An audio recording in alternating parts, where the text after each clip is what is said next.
Now we come to the kingdom in contrast to the setting up of it, because the coming of Christ to the earth, he puts down all unrighteousness, all rebellion. Now let me read verse 16. It shall come to pass that everyone that's left of all the nations which came against Jerusalem shall even go up, that is, face in, from year to year, to worship the King, the Lord of hosts, and to keep the Feast of Tabernacles. Now, I'll not turn to it, but you have this same thing in Isaiah, the 66th chapter, verse 19. You see, no prophecies of any private interpretation. It has to fit into the program, or it's no good at all. And it means that after the rebellion is put down inside, and the nations that are in rebellion against God, there'll be many individuals in these nations. In other words, there's not only going to be a remnant of Israel saved, but a remnant out of each nation of the Gentiles. And that will be the ones that enter in. Now, they're going to face in to Jerusalem. Now, again, there are great changes taking place, not only physically, not only spiritually and economically, and in fact in every area of life, but the manner of witnessing for God will be different in the millennium.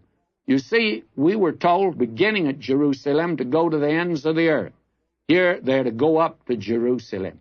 That's what they did before the Lord Jesus came and died on the cross. Then he said, now go to the ends of the earth with this message.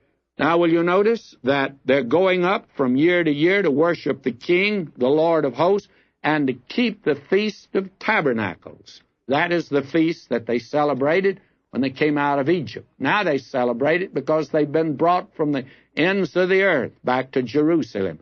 Verse 17, it shall be that whosoever will not come up of all the families of the earth unto Jerusalem to worship the King, the Lord of hosts, even upon them shall be no rain. Somebody said, I thought this was the millennium. It is. But the millennium is a time of testing of those that have turned to God, this great multitude, a remnant, but a large remnant, I think. But it's like church members. Not all church members are Christians by any means. And this period of the millennium will be a time of testing. Now we're told, and if the family of Egypt go not up and come not, that have no rain, there shall be the plague with which the Lord will smite the nations, and come not up to keep the Feast of Tabernacles. This shall be the punishment of Egypt, the punishment of all nations that come not up to keep the Feast of Tabernacles. Egypt was used as an example. Now notice, in that day, and Zechariah won't let loose of that expression, in that day shall there be upon the bells of the horses holiness unto the Lord. Even a harness on horses will be holiness unto the Lord. What does that mean? Everything for the service of God. Those vessels in the tabernacle that were called holy vessels. Why? Well, they weren't unusual. I have a notion they were beaten and battered after 40 years in the wilderness, and they looked like they'd really had it. But they were holy. Why? They were for the service of God. And everything in that day will be for the service of God. A harness on the horses, and the pots in the Lord's house shall be like the bowls before the altar. Everything for the service of God then. Today we're living in a world when practically nothing is for the service of God. Verse 21, yea, every pot in Jerusalem and in Judah shall be holiness unto the Lord of hosts.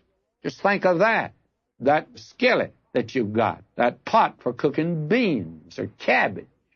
All that'll be in that day will be for the service of God, everything dedicated to Him. And all they that sacrifice shall come and take of them. Somebody says they're going to have sacrifice. We remember what we had in Ezekiel. Certainly it will look back to the death of Christ as the sacrifices before Christ look forward to His coming. And all they that sacrifice shall come and take of them and boil in them. And in that day there shall be no more a Canaanite in the house of the Lord of hosts. That means all the hypocrites are going to be removed. That means every unbeliever will be removed.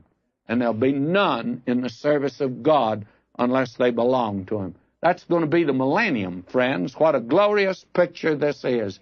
This is a great finale and a climax for the prophecy of Zechariah. Until then, may God richly bless you.